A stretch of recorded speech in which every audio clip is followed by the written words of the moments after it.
On a quiet summer morning in 1908, deep in the Siberian wilderness of Russia, the sky exploded without warning. A strange, sudden thunderous blast shook the air, flattening an estimated 80 million trees in an instant. People over 40 miles away were thrown to the ground by the shockwave, and in the aftermath, hundreds of square miles of trees were leveled in a radial pattern, all pointing away from a mysterious central point of destruction. No one could find an impact crater or any obvious evidence of a meteorite, the initial theory for the explosion. At ground zero, trees stood upright but stripped of their branches and bark, which only deepened the mystery. What could unleash such a ferocious power? Now known as the Tunguska Event, and after nearly 100 years of studies and simulations, the consensus is that this is the largest cosmic impact event in recorded history. But for decades, it defied explanation and sparked wild theories, from antimatter and mini black holes to a UFO crash or a weapon. Many still believe the fringe theories, even in the face of robust scientific knowledge of this event. Today, we explore this amazing story, the theories, and we'll dive into some similar events throughout history that could help explain any lingering questions. Because Tunguska was not a one-off. It could happen again. This is a study of strange. Welcome back to the show. I'm your host, and to all sorts of strangeness, Michael May. And today, the Tunguska Event, this is a topic, you've probably seen it in TV shows, read articles, listened to podcasts, etc. It is a very popular topic, and it has been for a long time, and that's typically what I steer clear of on this show. I like to find mysteries and tales that are less well known, but I've had a number of listeners suggest this to me, and it's a story that I've been fascinated with since I first learned about it, probably when I was a kid. So here is my take on the Tunguska Event. And to make it a little more interesting, you'll want to listen to the whole episode because I'm going to share some other events that have happened throughout history that could be very similar to Tunguska and are just as mysterious. As this is a listener suggestion, if you have a suggestion for me to cover on A Study of Strange, send me an email, astudyofstrange@gmail.com, or direct message me on Instagram, where you'll find A Study of Strange. And yeah, I said direct message instead of DM because I'm an old man at heart. So anyway, let's get into it. On June 30th, 1908, around 7:15 a.m. in the skies above the stony Tunguska region of Siberia, indigenous Evenki herders and Russian settlers witnessed a fireball streaking across the sky. A witness in the village of Vanavara, about 40 miles south, recalled, "The sky split into two, and fire appeared high over the forest. I felt a great wave of heat as if my shirt had caught fire. Then a deafening bang and wind that flung him from his chair. People tens of miles away were knocked off their feet and out of their beds by the shock wave, and the heat ignited parts of the forest and scorched trees. Fortunately, the area is sparsely populated, it's very remote, so few human casualties were initially reported. Later research suggests that around 30 local people were in the affected zone, with many knocked unconscious and probably 3 deaths from the blast, though exact fatalities remain unconfirmed. The first report of the explosion was in a small newspaper in the area on July 2nd, 1908, which quotes, "The peasant saw a body shining very brightly, too bright for the naked eye, with bluish-white light. The body was in the form of a pipe, i.e. cylindrical. The sky was cloudless, except that low down on the horizon in the direction in which this glowing body was observed, a small dark cloud was noticed. It was hot and dry, and when the shining body approached the ground, which was covered with forest at this point, it seemed to be pulverized, and in its place a loud crash, not like thunder, but as if from the fall of large stones or from gunfire was heard. All the buildings shook, and at the same time a forked tongue of flames broke through the cloud. All the inhabitants of the village ran out into the street in panic. The old women wept. Everyone thought the end of the world was approaching." Today, it is understood that this was an enormous atmospheric airburst over central Siberia that flattened 2,000 square kilometers of forest, or about 770-ish square miles. It is regarded as the largest impact-related event in recorded history, with an estimated energy of 10 to 15 megatons, which is about 1,000 times the size of the Hiroshima atomic bomb. The blast occurred 5 to 10 kilometers or 3 miles above the ground. There was a bright fireball visible up to 500 miles away, and the shock wave was so enormous that it was picked up on sensors around the world. Because the explosion happened in a remote region near the Tunguska River, immediate knowledge and investigation was very limited. Only a small amount of actual witness reports were collected at the time, though more have been collected in the decades that followed as researchers and expeditions went into the region to collect information. I explained a little of the aftermath in the introduction to the show, but I encourage you, if you're interested, look up pictures of the Tunguska event to get a sense of the odd radial pattern of the flattened trees. You'll easily see there's no impact crater, which itself caused and still causes people to question what actually happened here. Now, before I get into the fun theories of aliens and Tesla rays and more, let's look at what was recorded at the time and the subsequent expeditions and studies. So immediately after the event, unusual atmospheric effects were observed across Europe and Asia. Night skies glowed so brightly that the famous story about this event is that people in Europe claimed they could read at midnight. Observatories, specifically the Smithsonian Astrophysical Observatory and Mount Wilson in California, which had only been operating about a year at this time, recorded a decrease in atmospheric transparency, which is likely due to high-altitude dust or ice particles. These bright nights were later cited as evidence that the Tunguska object might have been a comet, releasing copious ice vapor into the upper atmosphere. Between 1908 and 1920, the event, often called the Great Siberian Meteor in newspapers at the time, remained mysterious due to the remoteness and political turmoil in Russia. No scientific expedition reached the blast site for almost 19 years. However, the basic occurrence of violent explosion from the sky in Siberia had been known in academic circles. Early speculation in these years ranges from a meteorite or comet impact to a volcanic explosion, but there wasn't a consensus like there is now, since no one had gone to the site to study it. And that changed in 1921. Soviet mineralogist Leonid Kulik, curator of the St. Petersburg Museum's meteorite collection, had heard reports of this possible meteorite fall. Kulik persuaded the Soviet Academy of Sciences to sponsor an expedition to find and recover meteorite material. Kulik's 1921 trip to the region was unable to reach ground zero. The terrain is very swamp-like, it's hard to navigate through, but he interviewed locals who vividly recalled the flashes and rumbles of June 30th, 1908, and these accounts strengthened his belief that a large meteorite struck and that tons of meteorite material and iron await discovery in Siberia.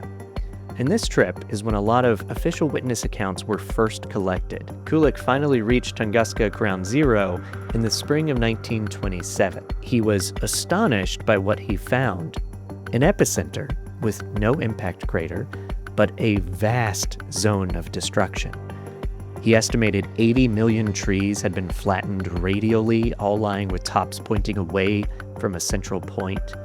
And near the epicenter, he observed the telegraph pole forest, as he called it, trunks of large trees stripped of branches and bark but left standing completely upright, presumably directly below the aerial blast. Scorch marks and charred tree stumps indicated intense heat, yet no evidence of a typical meteorite impact was found.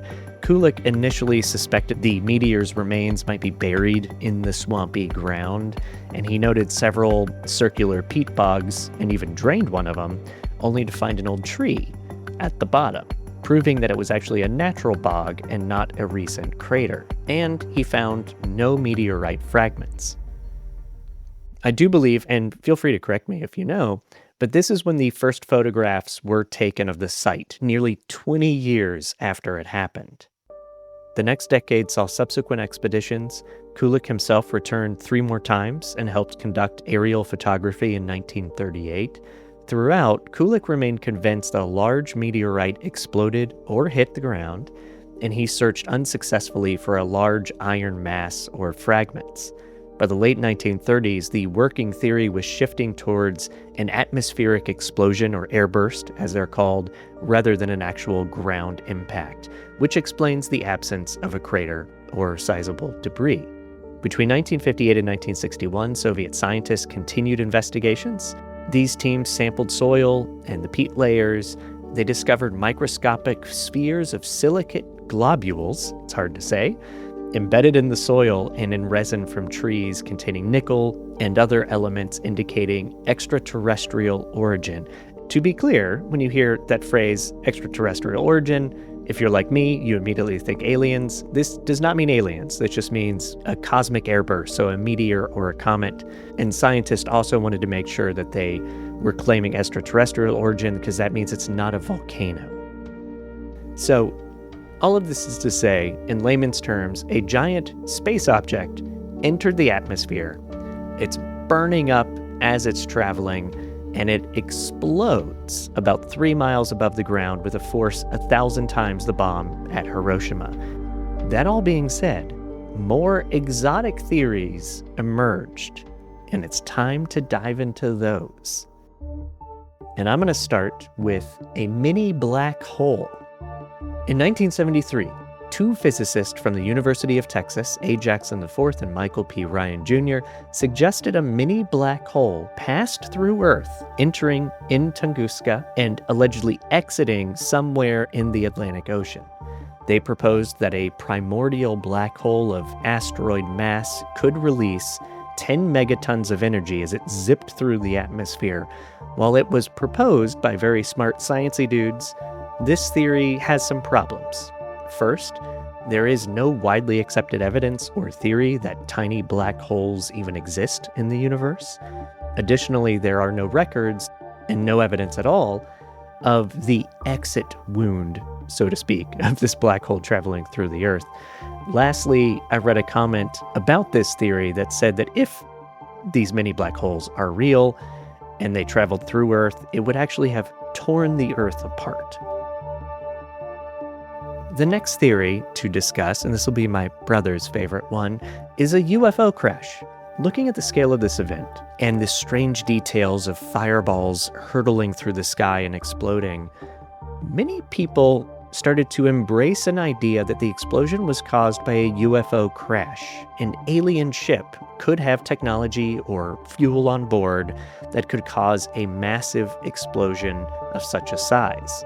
Now, of course, people have a UFO theory to this. Almost everything I come across has a UFO theory of some kind, but this idea seems to originate not in 1908, but in the 1940s, sort of the height of a flying saucer frenzy. Specifically, the Russian science fiction writer Alexander Kazantsev's 1946 short story Explosion, which brought the idea to the public at large. This is an example of one of my favorite things, is when pop culture influences history and science and theories about very real things. Sadly, there has been no other evidence to back up a potential UFO crash or explosion. The next theory is antimatter. In the 1950s, scientists Philip J. Wyatt and Willard Libby, amongst some other scientists, proposed that the Tunguska Event might have been caused by an antimatter meteor. They even suggested that the unusually high levels of carbon-14 in tree rings might be linked to antimatter annihilation. This is when antimatter was just a concept, and before anyone had any clue about how to even study or check for its actual presence.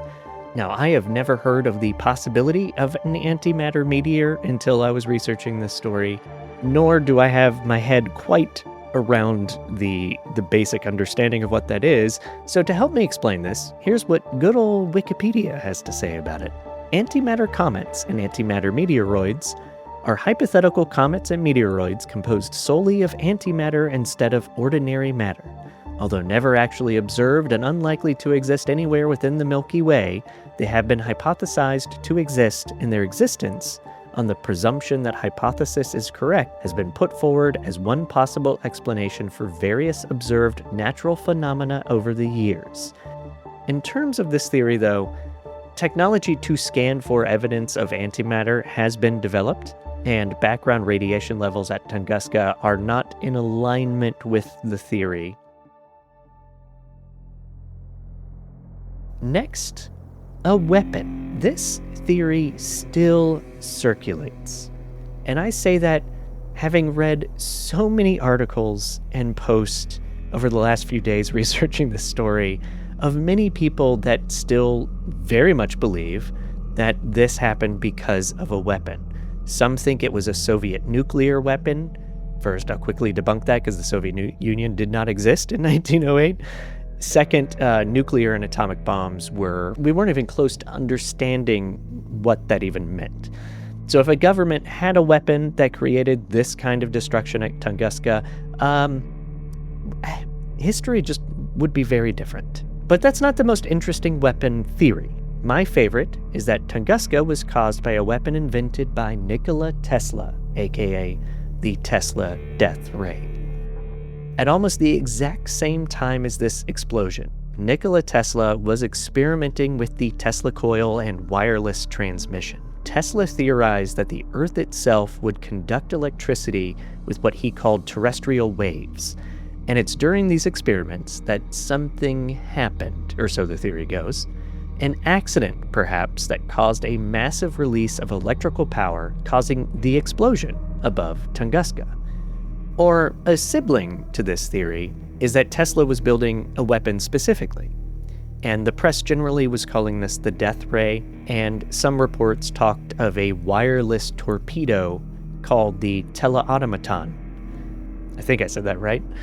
The theory proposes that Tunguska was a weapons test, and Tesla was experimenting with wireless broadcasting. This is very true. And using radio waves for all sorts of technological theories and ideas.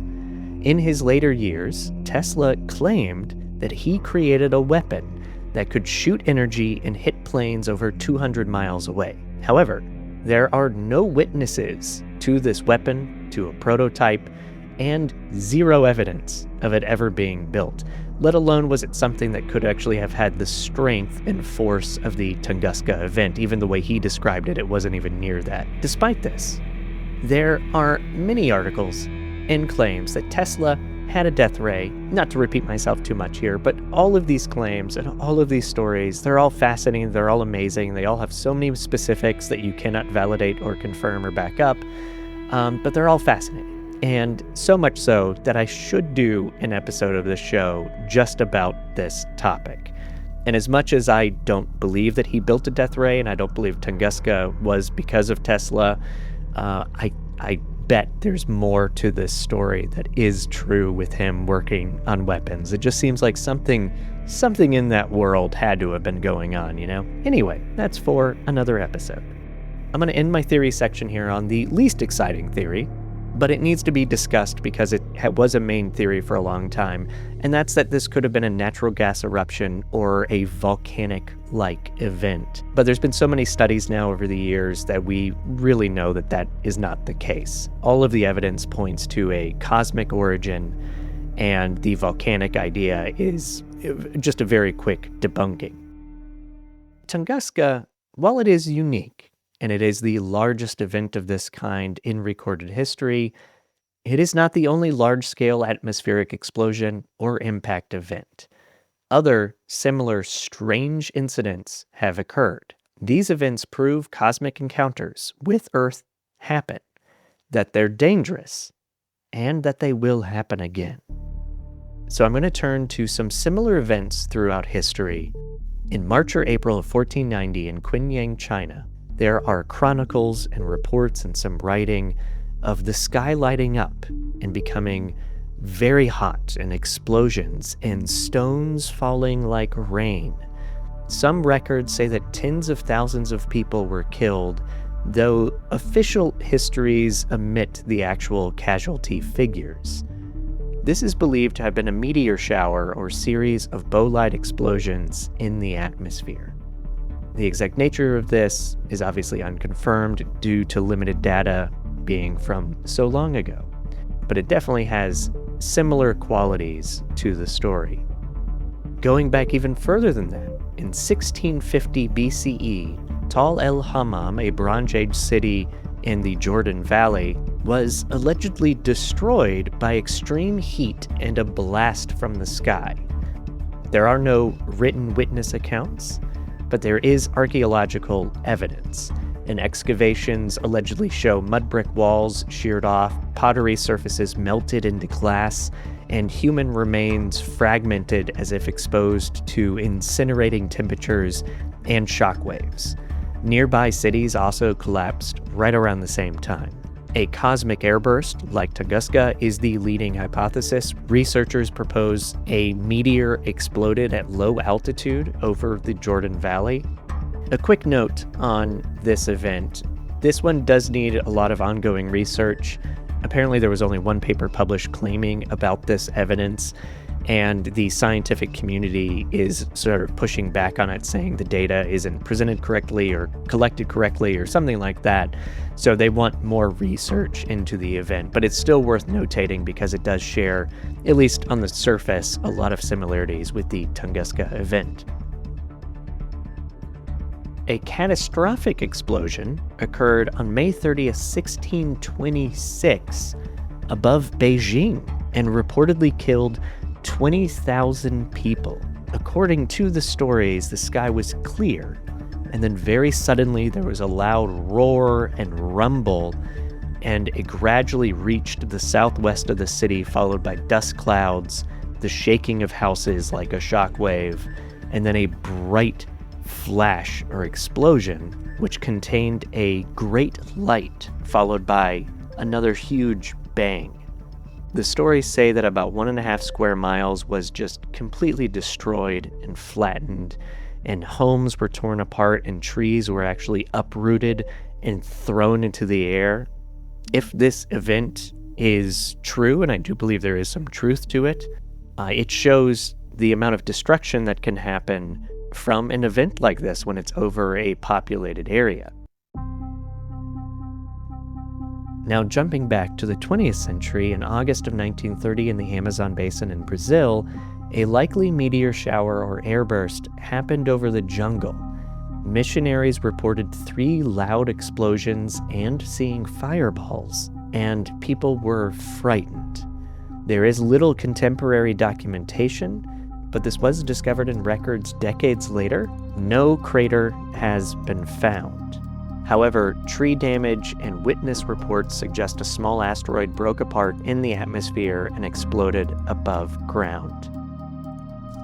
In 2018, NASA obtained images over the Bering Sea where they saw a large meteor, or fireball as they call it, and it exploded 16 miles above the sea. The explosion released with the force of around 173 kilotons of energy, or more than 10 times the energy of the atomic bomb blast over Hiroshima. And lastly, of these historical accounts, I wanted to end on the one that everybody should look up because there's a lot of video footage of it. This is from February 15th in 2013. I always pronounce this name of the city wrong. Chelyabinsk, Russia. That's definitely not right. Apologies. This happened in broad daylight, just like Tunguska. A bright fireball just shooting across the sky, brighter than the sun. And minutes later, it exploded. It shattered in a shockwave, shattered windows in 6 cities, and it injured approximately 1,500 people. Eyewitnesses felt intense heat, and they saw this huge long smoke trail in the sky. There's no crater from this event. Some small fragments did fall as meteorites.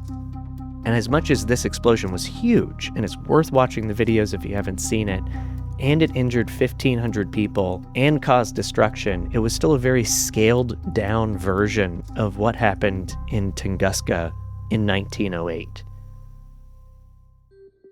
The Tunguska event has captured the imagination of countless people, and not just because of alternative theories in pop culture, but because it is a remarkable scientific detective story.